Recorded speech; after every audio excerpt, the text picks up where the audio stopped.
RBI ने top 50 wilful defaulters का 68,607 करोड़ रुपए का कर्जा माफ़ किया।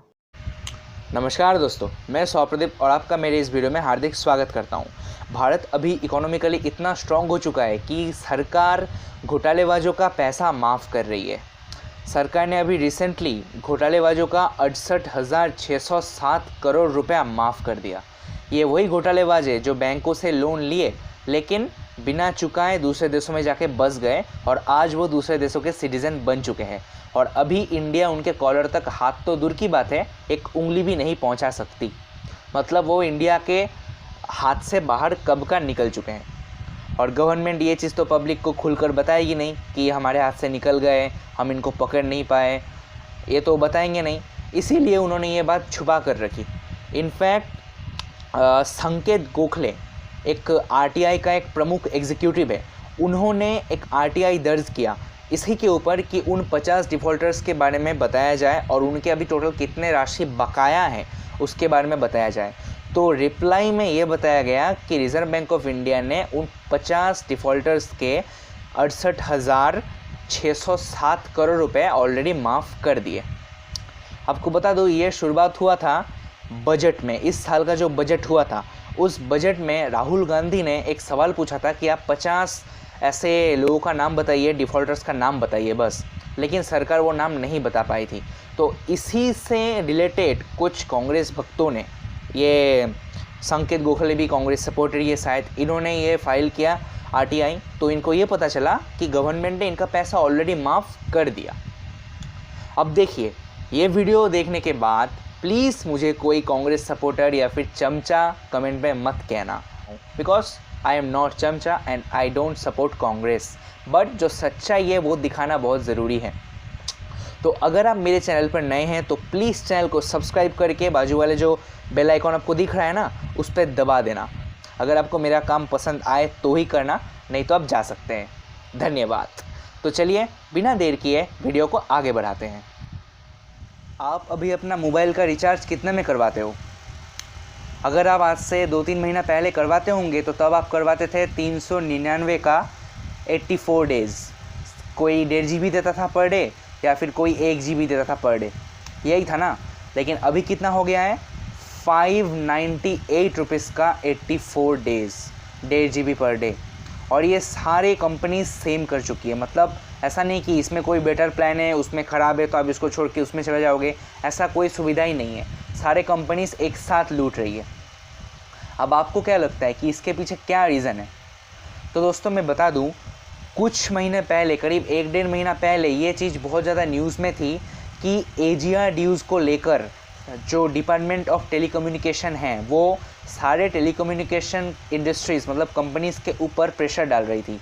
जैसे एयरटेल, आइडिया, वोडाफोन, जियो, इन पर प्रेशर डाला जा रहा था एजीआर ड्यूज़ को लेकर। अब एजीआर का फुल फॉर्म है एडजस्टेड ग्रॉस रेवेन्यू। ये एक ऐसा टैक्स है जो इन कंपनीज़ को भरना था लेकिन ये कई सालों से नहीं भरे थे। तो डेफिनेटली सरकार तो मांगेगी, ओके, उसमें कोई प्रॉब्लम नहीं है। बट ऐसे ऐसे पोस्ट सामने आए जिसमें वोडाफोन चीख कर बोल रहा था कि अगर हमें कोई रिलीफ नहीं मिला तो हमें अपना कंपनी शट डाउन करना पड़ेगा। और ये जो बात है ये मार्च की बात है, 6 मार्च की बात है। 6 मार्च को वोडाफोन कंपनी ने ऐसा बयान दिया और ये अपने ही आप में एक शर्मनाक बात है, बिकॉज वोडाफोन कंपनी के हमारे देश में बहुत ज़्यादा सब्सक्राइबर्स हैं। बहुत लोग, करोड़ों लोग हैं जो वोडाफोन का सिम आज भी यूज़ करते हैं। तो एक इतना बड़ा कंपनी की तरफ से ऐसा बयान आना ये बहुत ही शर्मनाक है। गवर्नमेंट को इस पर सोचना चाहिए था। और आज वोडाफोन बंद होने के कगार पर है। अभी तक मैं बोलूँगा वोडाफोन का एग्जिस्टेंस ख़त्म होने को ही आया है। बहुत ज़्यादा वल्नरेबल है, कभी भी डूब सकता है। इसीलिए तो मैं वोडाफोन यूज़ नहीं करता, जोक्स अपार्ट। लेकिन ये जो चीज़ है ये सिर्फ वोडाफोन आइडिया को इफेक्ट नहीं किया बल्कि जियो और एयरटेल को भी इफेक्ट किया। इनका भी एजीआर काफ़ी ज़्यादा बाकी था और गवर्नमेंट इनको ये धमकी दे रही थी कि अगर ये सही टाइम पर अपना एजीआर नहीं चुकाते तो इनका स्पेक्ट्रम बंद कर दिया जाएगा। स्पेक्ट्रम मतलब होता है वही चीज़ जिससे हम इंटरनेट यूज़ करते हैं। ये एक फिज़िक्स का टर्म है, स्पेक्ट्रम। तो ये गवर्नमेंट बंद करने की धमकी दे रही थी और इसीलिए उनसे पैसे मांग रही थी। तो अब क्या करता कंपनीज़, क्या करता? उनके पास पैसे है नहीं जब वोडाफोन कंपनी क्लियरली ये बता दिया कि हमारे पास पैसा नहीं है, हम नहीं दे पाएंगे, फिर भी जब अगर कोई रिलीफ नहीं दोगे, आप उनसे लगातार पैसे मांगोगे, तो वो क्या करेगी? हमसे एक्स्ट्रा पैसा लेगी। तो सबसे पहला कंपनी जिसने अपना प्लान बढ़ाने के बारे में सोचा और उसको प्रपोज़ किया वो था वोडाफोन, क्योंकि उन्होंने अब इस आर्टिकल में क्लियरली ऐसा बताया है कि हम पैसा बढ़ाएंगे, बट इसके पीछे रीज़न है हमारे पास जनवरी एंड तक का, मतलब जनवरी एंड तक का एक डेडलाइन है जिसमें हमें AGR पूरा करना है।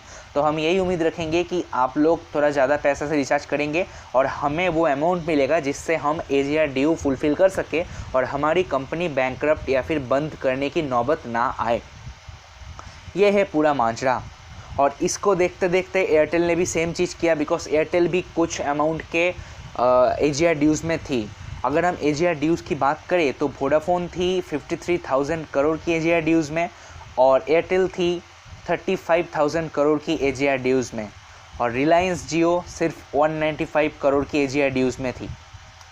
तो यहाँ पर जो थर्ड कंपनी है जिसने ये पूरा नियम चेंज कर दिया और प्राइस बढ़ा दिया वो था रिलायंस। ये रिलायंस कंपनी ने, मतलब जियो ने बहती गंगा में हाथ धो दिया।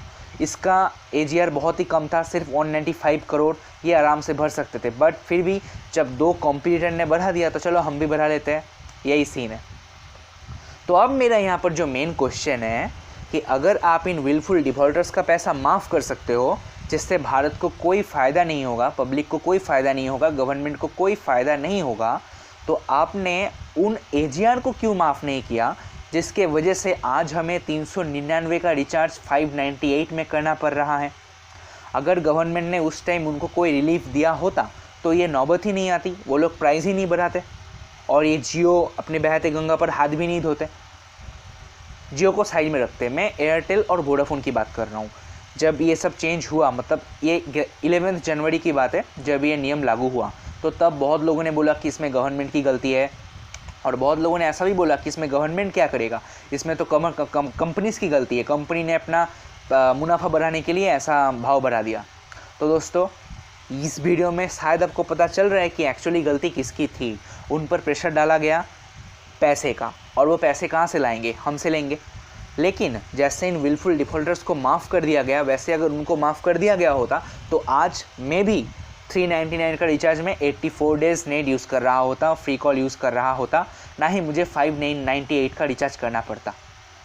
और इनफैक्ट इस 598 के रिचार्ज आने के बाद, कंपटीशन घट जाने के बाद, बहुत लोगों ने मोबाइल यूज़ करना ही छोड़ दिया। लिटरली नेटवर्क, मतलब इंटरनेट रिचार्ज करना ही बहुत लोगों ने छोड़ दिया। तो ये क्या हुआ? इससे इंडिया एक तरीके से डाउनग्रेड हो गई। लेकिन गवर्नमेंट को इससे क्या पड़ी है? गवर्नमेंट इनका पैसा माफ़ करेंगे, बट उन जो पब्लिक के लिए इम्पोर्टेंट है उनका पैसा माफ़ नहीं करेंगे, उनसे पैसा लेंगे और चाहे उसका बैड इफ़ेक्ट पब्लिक पर कैसा भी पड़े, उससे उनको कोई फ़र्क नहीं पड़ता। गवर्नमेंट की ये दोगलापंती है। आप इनका पैसा माफ़ करोगे क्योंकि आपने इनको लोन दिया, और आप इनका पैसा माफ़ नहीं करोगे क्योंकि इससे पब्लिक को मुनाफा होगा। ऐसा नहीं चलेगा। मेरा वीडियो यहीं तक था। उम्मीद है जो मैं आपको समझाना चाहता था आपको समझा पाया। और इन विलफुल डिफॉल्टर्स का पैसा माफ़ करने की क्या ज़रूरत थी? ये तो पब्लिक का पैसा था, ये तो टैक्स पेयर्स का पैसा था, लेकिन फिर भी गवर्नमेंट ने इनको माफ़ कर दिया, जैसे खुद का प्राइवेट प्रॉपर्टी है। और ये पैसा भी कहीं ना कहीं से देखना हमसे ही वसूलेंगे।